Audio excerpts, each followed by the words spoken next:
All right, if you plan on celebrating Valentine's Day this year, it's going to cost you. It costs you every year. You know right. that? The National Retail Federation estimates that the average consumer spends about $143 on the holiday. That seems cheap. It's just the appetizer. Yeah, no kidding. ABC 2's Mallory Safaste, who's always in love, shows us how we can all save some money. Mallory, what's the easiest thing somebody can do right now? Like you said, it's expensive. So one thing, simply switch when you celebrate Valentine's Day. So wait just one day plus a few tweaks and you could end up saving hundreds of dollars.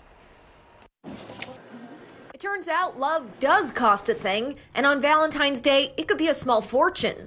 People will tie their love for somebody else with their willingness to spend money on that person. Between the flowers, chocolate, fancy dinner reservations, sometimes jewelry, Valentines are gifted full hearts, while consumers are left with empty pockets. You can avoid the financial heartbreak by making a few modifications this year. Three-course meal that might cost you, say, $70 on February 15th will cost you $95 on February 14th.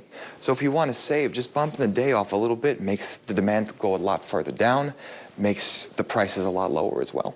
Same with flowers. One day easily makes a $5 difference in shipping. Foregoing a delivery service altogether saves $15. Or if you opt for a beautiful assortment of lilies or daisies versus roses, that's an extra $20.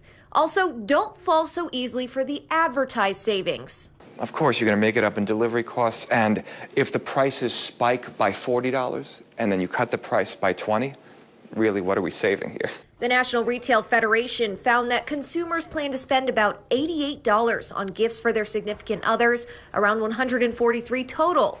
Some other tips: make that figure your budget or set a goal to spend less than the average amount. Use credit card rewards or search daily deals on sites like Groupon or Living Social. And recreate your first date. Chances are it wasn't that expensive, and it'll probably be received as romantic versus cost-effective. Essentially, get creative. Think sentimental instead of expensive. Cook dinner at home, stay in, watch a movie, make your own little romantic evening. It's going to save you a lot of money. So you don't break the bank or your sweetie's heart.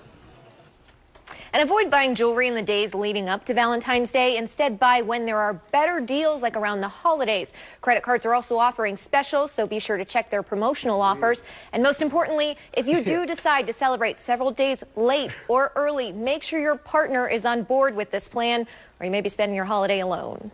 Guys. We're going to go out and celebrate in March. Here, we're not buying jewelry. It's really good stuff here, Mallory. Thank you. Sounds like a bust. No, alive. Thanks, All right. Mallory.